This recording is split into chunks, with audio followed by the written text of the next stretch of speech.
IVM. Hi everybody, just wanted to ask everyone for a quick favor. We're running a brand survey right now and would really appreciate it if you could let us know what you think about the advertising on IVM.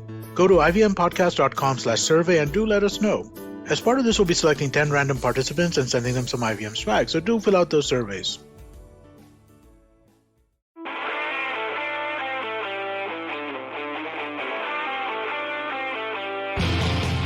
All right, hello and welcome to the Newcastle Twaddle podcast, where today for a change we are going to be talking about Manchester United. And who better to talk about the misery than the fan, the Mancunian, Yash Sawant. What's up? Oh, I've moved to the northeast now. Don't Yeah. remind me of my earlier loyalties. All right, Yash. Yeah. This match or Liverpool's thrashing of Manchester United was so big that it dwarfed India-Pakistan cricket. It has the conversations. It has dwarfed the El Clasico. No one even seems to care about it. And it has dwarfed everything. And the only thing which people in the sports world are talking about is, apart from Mohammad Shami, is that should Ole Gunnar Solskjaer be sacked? Yeah, I mean, it is pretty evident now that his time at United is nearing its end, and he's taken the club as far as he can go. I don't think the decision is going to be made anytime soon. But forget guessing whether the decision has to be made anytime soon. But why did it suddenly feel after this match that? Yeah, no, that clearly is because Liverpool are the big rivals, and it's been coming. United have lost to West Ham, then dropped points against Everton, then lost to Leicester, which was also thrashing. People have forgotten about that. There have been a couple of near wins in the Champions League group stages. Right. So apart from the Champions League group stages, there are no wins in the last month. And the worst part was like the naivete which Ole played with. I mean, I think he was affected by the hype of the match and people talking about him not having a style of play and pressing football being a thing of the future. Because as we have seen over the last 2 years, Ole has a distinct way, or it may not be distinct, but he has a way of dealing with big teams where he, sets up a decent defense and counter attacks. He completely abandoned that and went with this suicidal 4-2-4 system, which clearly came apart. Liverpool really didn't need to try hard. So this is what at least in the post-match, I think they asked Ole about this. And he said, it's home. We are united. Like, we need to go. Like, why? Why are you trying new things? Just do things which work for you, right? He actually said, I think whatever you're saying right now, no? Mm-hmm. Like, I didn't know that there was a huge conversation about Ole's style of play and him having to change it somehow. Yeah, I mean, the conversation was purely about like what were the negatives of Ole, like apart from not winning trophies and all. This was like a plan he had to always start with, at least against the big teams. And given that football today is generally moving towards a high press and high energy football, which Klopp and Pep apply to some extent, that these discussions were happening among like the experts and on social media.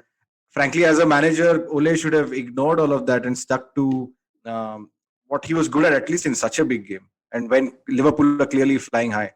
Yeah, I mean, it's coming to some sort of predictable end. But for the first time, I felt a little bad for Ole when watching his post-match. Like, he has been put genuinely in an impossible position. And it's just been dragging on and on. I don't know. It's like people were giving him hope ki bhai tu kar sakta hai. Like, yeah. I don't, why? I mean, okay, after this, maybe saying anything positive about Ole in the coming weeks might be difficult given about the results. But the positive thing about him was his football was at least more attacking than Jose, or the football was more attractive than Louis Van Gaal also, which was just side passing. So that was one positive. And like I said, he knew how to set up a defense. I mean, there are, of course, individual errors and blunders and it just takes one goal to take away a clean sheet. So maybe the numbers won't back it up, but I think he knew how to set up a decent defense and counter well. Apart from that, I think one bad thing was the assistant managers that he surrounded him with. Like I'm sure football management right now is not like a solo gig. It's like, it's like a rock band and your manager's like the front man. But he It's needs like, not. I really don't want to speak anything bad about McKenna and why Carrick, not? because, dude, I think the bigger mistake was getting Mike Phelan back. Yeah, but see, about Mike Phelan, they needed someone with experience, and plus from the interviews and reports and all, from what I gather from that is that he does mostly admin work. He collates he makes binders of Oppo research. He collates data. So more than an assistant manager, he's an assistant to the regional manager type figure. So So that anyone can do. The point is that there's no one really helping Ole with tactics, which is a shortcoming. So, just to take it back a little, Jose's third season at United. Yeah. Basically, Rui Faria left. Yeah. And he elevated McKenna and Carrick, and that went downhill. So Ole obviously, but there has to be an assumption that these two coaches also have improved over a 3-year period, right? And more than anything, I think the basic point is that poor guy Ole, I don't think he expected to be in the job for so long. And it somehow has dragged to such a way that it's just now reaching its inevitable end, which everyone just knew in the beginning only. Ki kabhi to ye hone wala hai. Yeah, I'm sure most managers these days get sacked mid-season, so that's not surprising. What is tragic is that it's happening in this season when the owners have opened the purse strings, bought in Ronaldo, bought in Varane. They may not have been exactly what United needed, but I feel a more tactically competent manager would have got much better out of this squad, despite that. So the news coming out is Ole has 3 games, right? Yeah. So, the closest Ole has been to sacking. Coincidentally, he did play Spurs and Man City at the same time. I think it was December 2020, and he beat both of them. City then. Both of them, both Spurs and City, both games he won. So let's see if this time around he does manage to beat them. I think he'll still get only a couple of months. By January, if United don't get to the knockout stages of the Champions League, and if they really fall behind in the league, he'll go anyway. Yeah, man. Let's talk about the game a little. Oh God. Did Cristiano Ronaldo deserve a red card and Anthony Taylor got scared giving a red card because it was Cristiano Ronaldo? Yeah, that's possibly true. And I think that half was coming to an end. So that might have inspired things. Yeah. And whatever. The only defense Ronaldo could have had was that he was kicking the ball and not Curtis. But apart from that, it was pretty violent behavior. So, whatever. Man, why was Luke Shaw so bad? Like Harry Maguire, yes, we can understand. He's been bad on and off. But Luke Shaw has been terrible over the last month and a half. I don't know. It's possibly because of overplaying his comeback from the Euro. At least Harry Maguire was injured before the Euro, so he missed the last 1 month. So he could be fatigued, like at least mentally fatigued. Physically, he might be all there. But this is another problem that Ole has. Like he, despite having a big squad, does not trust his squad. Like if you look at United's performances in his two full seasons, it's like a bell curve where the start is terrible. In the middle, United make up ground, win all those knockout games. Then eventually they've managed to lose at the end.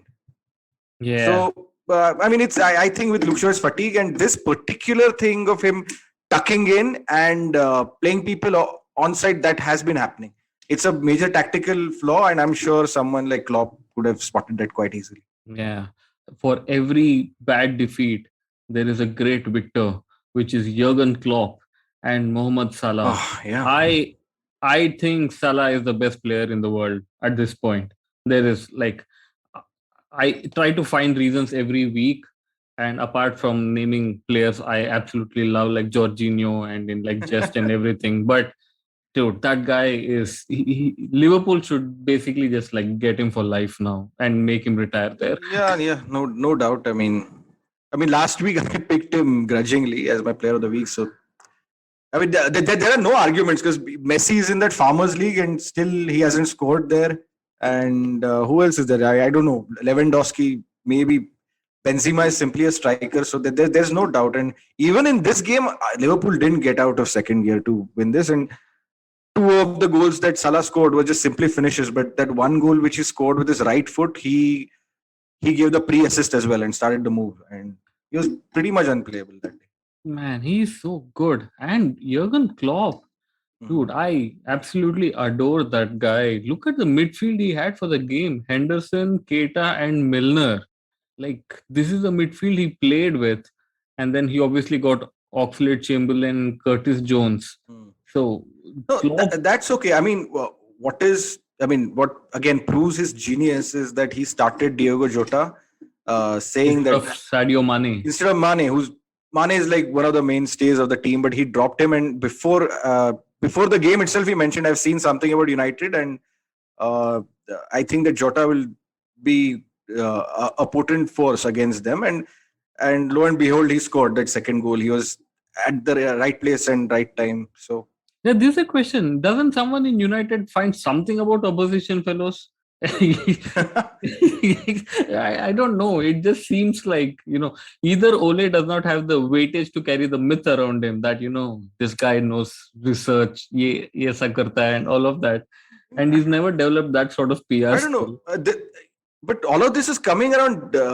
All of these problems have come up in the past 1 month. Earlier on, United used to lose because they didn't have the players and they couldn't execute their attacks and not score goals. But this absolute lack of understanding how the opponents played, this is a problem that has emerged in the last 1 month. And of course, when the team is doing badly, you can pinpoint anything. So people are saying that because there's Ronaldo up front, that has thrown the balance out of the game, which I think is utter rubbish. I mean, Ronaldo is, if anything, taken up the place that Anthony Martial was playing up front.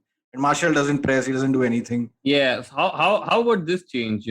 Just play Ronaldo on the left, Sancho on the right, and get Cavani up front. No, then there'll be no cover on the left hand side. Dude, there was never a cover on the left hand side. If Marcus Rashford is pretty decent at tracking back and all. So okay, but maybe this would be better. And the last question: Paul Pogba is pissed off with Ole.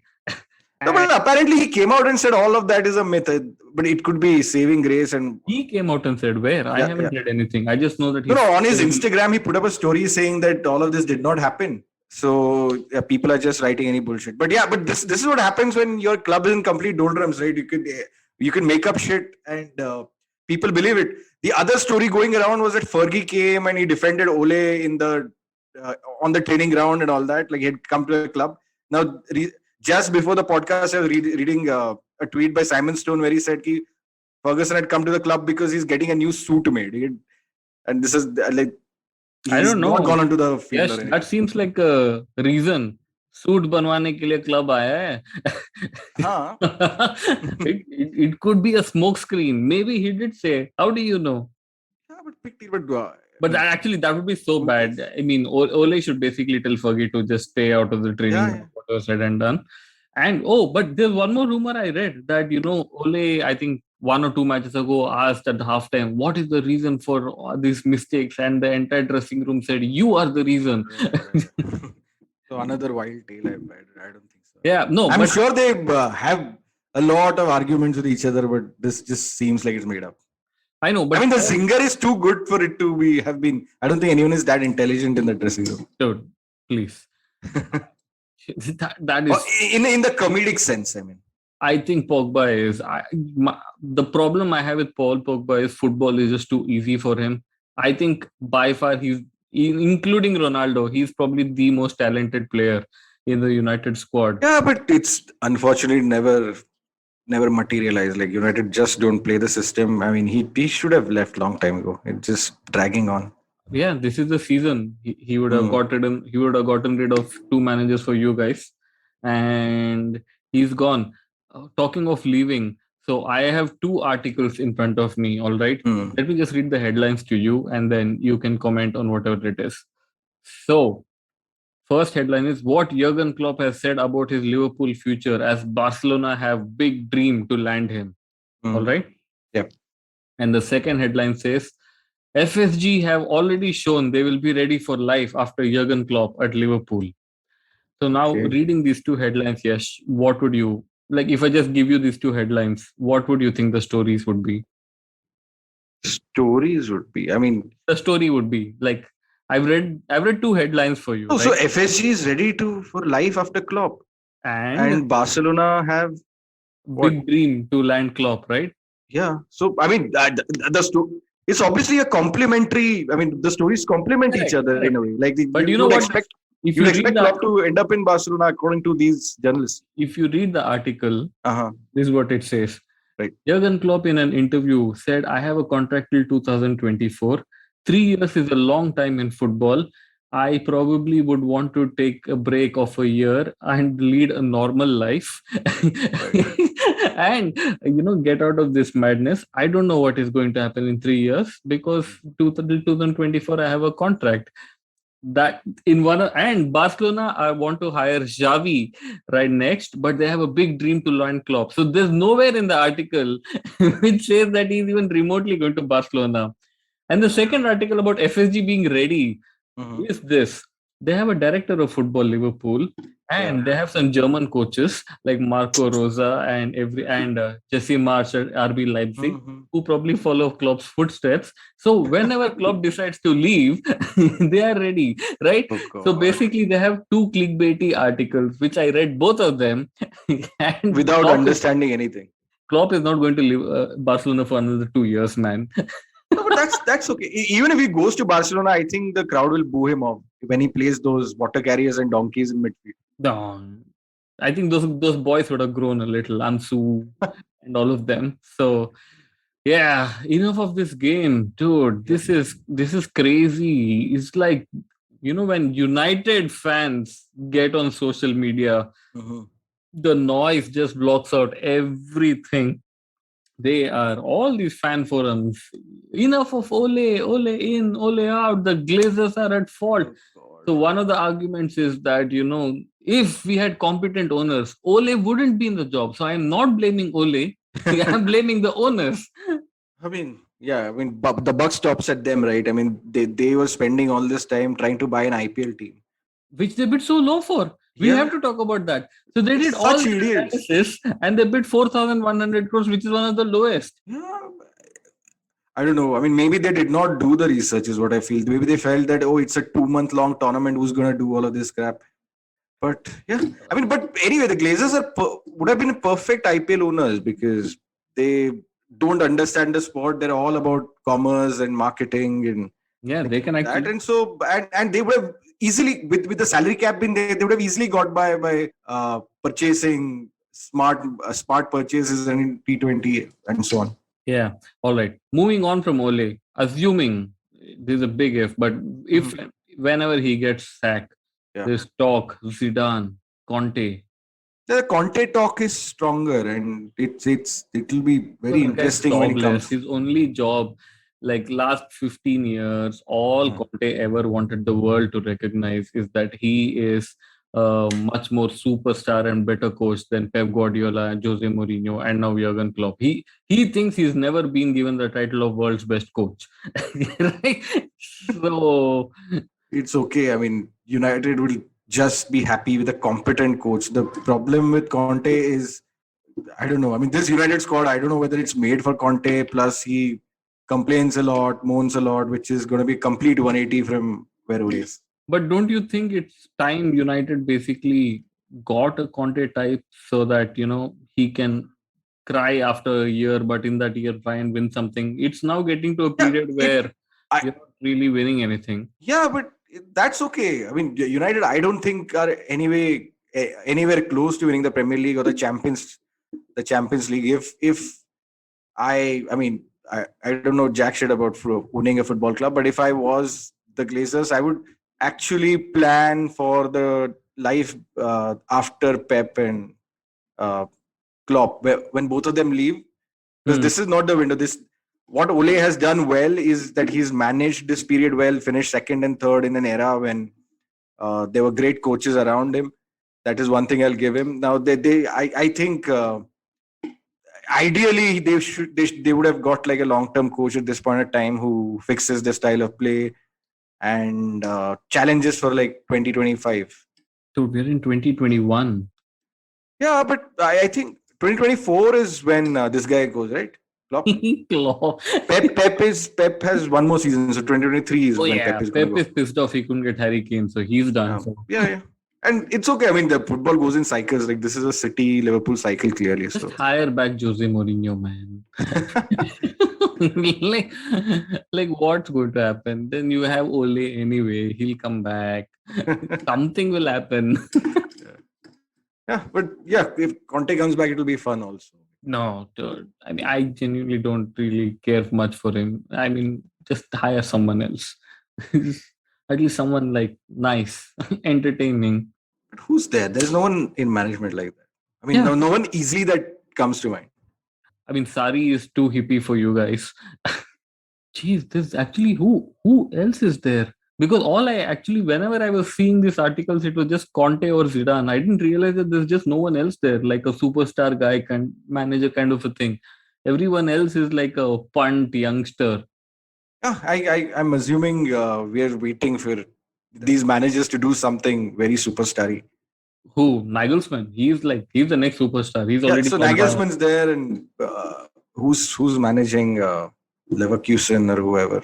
Oh, These guys, whatever, the new age coaches all are emerging from Germany. So Adi Hutter. I love that guy, but he has no experience. you have to wait for them to do something in Europe or something else for them to become hip names for Premier Leagues to purchase them, to buy them.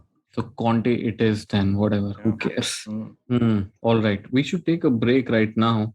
And after a break, let's talk. There have been other matches also in the Premier League and some very interesting ones. So let's talk about Spurs, because Man United's next ones are Spurs. And if I read it right, it was called the Sacking El Sacico. El Sacico. Yeah, so let's talk about that. Stay tuned to Football Twaddle.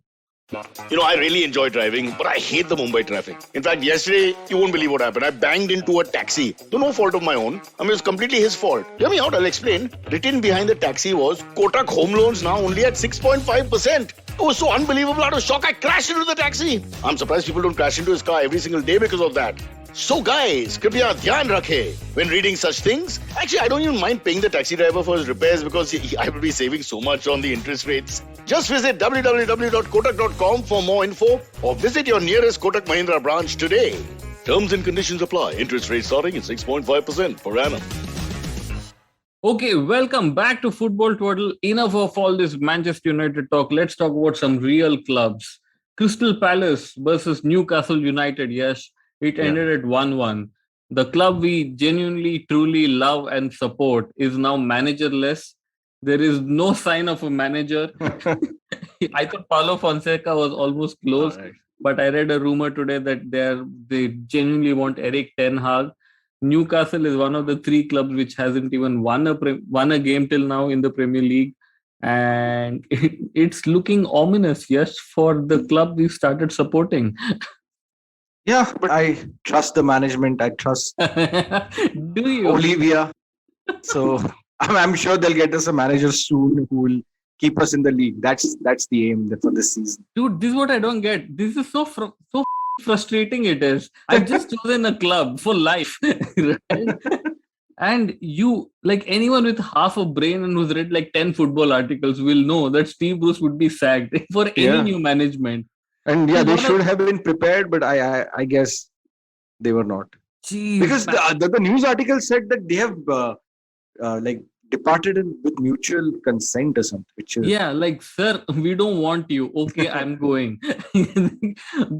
I don't get it, dude. Why are these money bags acting so stupid? Why can't they just come with some sort of plan? Well, I guess they don't even have the. They believe that money will. No, they are the type of people who will say, "Oh, if we pay well, then the talent will just automatically accumulate towards us." No, it doesn't. Yeah, it doesn't. We know, but I mean, we know. So we know. We poor sods know. Why can't these fellows know? Idiots. Yeah, what to do? I don't know, dude. Did we make a mistake trying to support this club? It's going to be a long I think we should give it another month. Oh God. I hope like Elon Musk buys a Premier League club. I need a richer Yeah. person to take this over. I don't think this is working out. I'm already getting like Callum Wilson is saving Newcastle. But Imagine. he's been saving their ass for a long, long time. I Our know. ass. But now it's managerless. Who is taking training? Do we No, know no, no. any? I think only Bruce left, right? The trainers will be still be around too. अबे तो वो क्या करेंगे? They're like just get in some new guy. It's been 2 weeks. Wait, no, And it's been 1 week, no. by देखते Maybe देखते they're waiting till the international break. Then they'll convince some international manager, LVG or someone to come. oh God, I hope they don't get I hope they don't get this guy, Yogi Love. I'll just like start crying. He's done for Yeah. the incompetence. You know, So Graham Jones is the manager. I mean, temporary manager. Whoever the hell that is. who cares? Yeah. Why can't just get Paulo Fonseca? He's such a good manager. He's ready. Like, why? What are you guys waiting What for? do you mean by he's ready? He's like put out a statement that I'm a Geordie now. Dude, poor guy got the Spurs job Okay.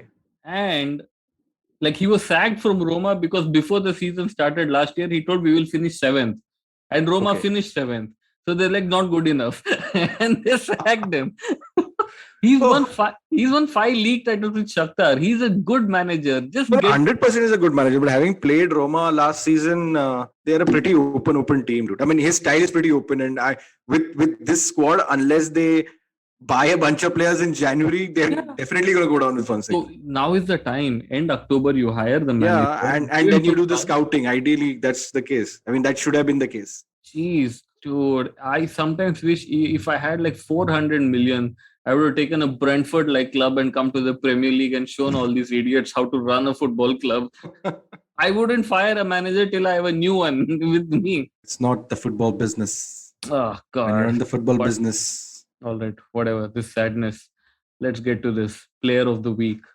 Please don't. You are going to say Mohamed Salah. no. So let me pick someone new. I'm going to say, which other matches did I see? Dude, this has really like the India Pakistan game, and this has really blocked all my memories about what was happening in that game. I have my player of the week ready. Okay, you go first then. Okay. Mason Mount. Fair enough. I mean, yeah, he scored a hat trick against Norwich, which is okay. But I think Mount is a good player. He's slowly. Well, that's an understatement. I think he's quite good. Oh, I see someone's changed their mind about Mason Mount. As in he was indeed a nepo, but he's come of age. Oh, Acha, so he just needed to get out of daddy's shadow. Yeah. Now he's trained well. Yes, Mason Mount. He's my player of the week. I can give you your player of the week as well. Sure, go for it. Phil This week Foden. only. Phil Foden. Phil Foden. Okay. Yeah. He took time to really start firing this season. Although Pep was not playing him, so he couldn't anyway. Yeah, but I think Pep likes Phil Foden as well. Yeah, of course. I mean, who wouldn't like a player like him? I mean, he's the typical Pep mold player. Like he's short, he's very skillful, quick as well. Yeah, and he seems like someone who won't argue with the manager. And if the manager asks what is wrong, he doesn't seem like the player say you are wrong. So, he's the anti Paul Pogba. Yeah. Oh, talking about that whole statement, do you think when Ole asked that question, Fred said, "Sir, your tactics are the mistake"? Wow, that would have been the cake. First thing, तेरे को बिठाऊंगा. Oh man. Oh, another thing. Did you watch the El Clasico? I couldn't be bothered. Yeah, I watched the El Clasico. Although, I mean, it was such a underwhelming game that I could not pick a player from it as my. No, that's okay. How was the game? I don't watch any of those two teams. They annoy me. So yeah, I mean, there was just one fight, and even that was disappointing. Like, the goal that Alaba scored was fantastic. I think that was an amazing goal to announce himself as a Madrid star. Oh, really? Like a left footer across the goal. It was pretty good. Oh, that's cool. I was watching Roma Napoli, where both Mourinho and Spalletti got sent off. No player as one should. Dude, no player on the pitch got sent off. But these two got sent off. Spalletti got sent off after the game. But supposedly this is a problem in Serie A, which is not being faced by the leagues. And there were 4 managers sent off last weekend in Serie A. Man, the threshold of bookable offense was very low for a manager in Italy. No. So it seems the officiating in Serie A over the last 2 years has, like, the quality of it has fallen down so much. And there are statistics to prove that Serie A teams get way more penalties than any other league in, like, the Serie A club. So it's just infuriating the managers supposedly a lot.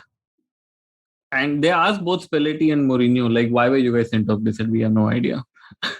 And I saw the game. Like, you know what Spalletti got sent off for? What? After the 90 minutes, he sarcastically clapped at the referee. He got sent off. What is the point of sending him off after 90? Just ban him for the next game.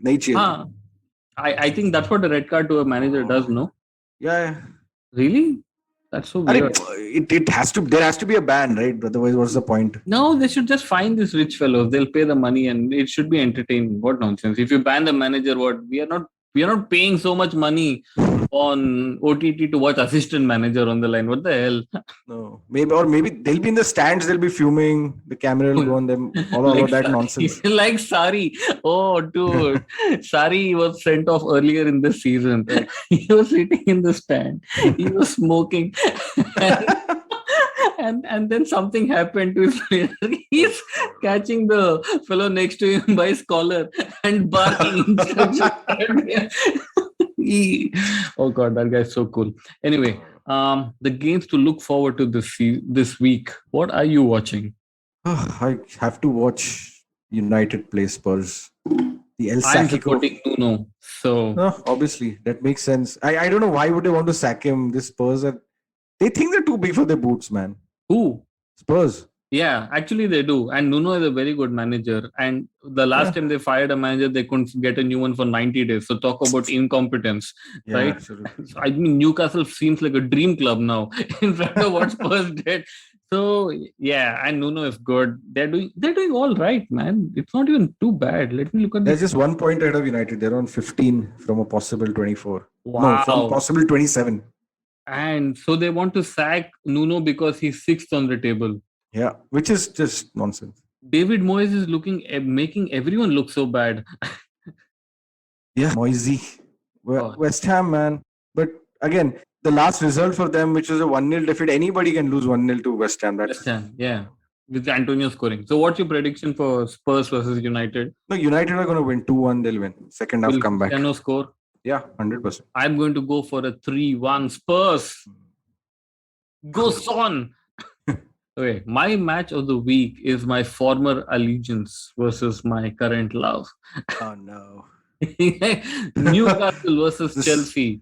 And I have taken a stand by not even wishing Roman Abramovich on his birthday. Oh, God. So I think he'll be disturbed now. Yeah, I've made it known pretty clear that Newcastle is the way forward. So managerless Newcastle will lose. No, who knows? Yeah, by that time, maybe they'll make an appointment.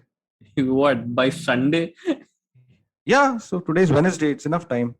So tomorrow they'll make appointment. That guy will join Friday. He is not going to take the stamps on Sunday to get beaten. The black and blue. So makes sense. I am going to predict a respectable 4-1 victory for Chelsea. Awesome. And I hopefully the Saudi guy, Mr. Yasser, is still sitting in the stadium to learn. Yeah. New aspects of the game that will be taught about. Yeah, imagine the first game they had to teach him what a red card was. He's like, mere player koi nikal raha stadium se. Why is he removing John Joe? So yeah, man, such a bad game it is. When will we see Newcastle win? Soon, my friend, soon. Oh, this is just disturbing. I'm going to tweet something on with our new Twitter handle. Just say I haven't tweeted for a week because of the disillusionment. What is going on? It's the same here, yeah. We should fire that up again. Have you heard True Geordie after the takeover? Yeah, he seemed pretty happy, saying that it's already happened. So many oil money clubs are there, so why not our club? Yeah, that and all we know. We know that. But what's he talking about? I don't know. Bruce situation. No, but he wanted Steve Bruce out anyway. So he was saying like people should abuse him, but all this sympathy he's getting is because he's been in the game, and the pundits are all his mates. So for silly things like just keeping Newcastle United in the league, they're giving him way too much credit. Silly things. No, that's not a silly thing. Rafa got the same thing when he kept Newcastle in the league. I mean, he was called the best thing Mike Ashley's ever done for the city of Newcastle. Yeah, but I mean, that is close to the truth given how low the bar is for Mike Ashley. So Steve Bruce is the almost the best thing as well because he got the same points as Benitez. That's true. So yeah, I think even True Geordie is falling for the. It's just that Steve Bruce doesn't have the charm that Rafa does. That's all. Oh, that way.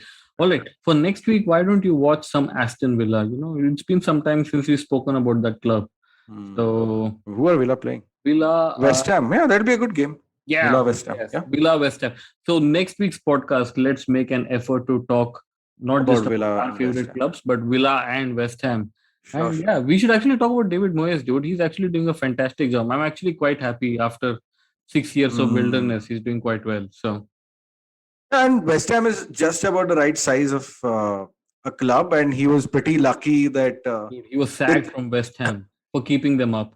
Yeah. I mean, that was silly, but he was lucky that there were no fans in that season. Previous season, the last season, there were no fans in the stand to boo him, and his results were great. So now the fans love him. Now the West Ham fans love him. Yeah, that's all it is. Yeah. This game is so tribal. No, you win 3 games, you're the best thing ever. I mean, he sets up a good defense. He's got, he's converted Antonio into a beast. Yeah, and Antonio is turning 31. So when the West Ham legend retires, will they retire his shirt is the main question more than the... Oh, the final thing, Dortmund has no plans to sell Bellingham. Yeah, it's okay. Bellingham is still like a teenager. They can cook him more. They're like, we love him. We know the hype around him, but we have no plans to sell him. Yeah, and there must be an asterisk there with written underneath this season, because next season he's going to be worth. If someone is advising Bellingham, they should just say, "Ki boss, wait for 2 years. Yeah. Look at how Sancho's career has gone at United, and then you decide what you want to do." That probably is a good marker. Anyway, on that note, Yash, adios, my friend. See you. All right, take care, guys. Bye-bye.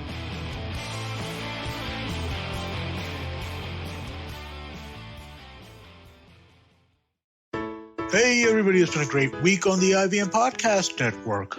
On The Habit Coach, Ashton is in conversation with Dre Baldwin, CEO of Work on Your Game, Inc. They discuss the athletic mindset and what it takes to be a great athlete. On All Things Policy, Arjun Garge speaks to Atish Padi about fantasy sport platforms and Karnataka's online gambling ban. On the Life Manifesto, Zarina decodes the concept of emotional maturity. I wonder what emotionally mature people really do.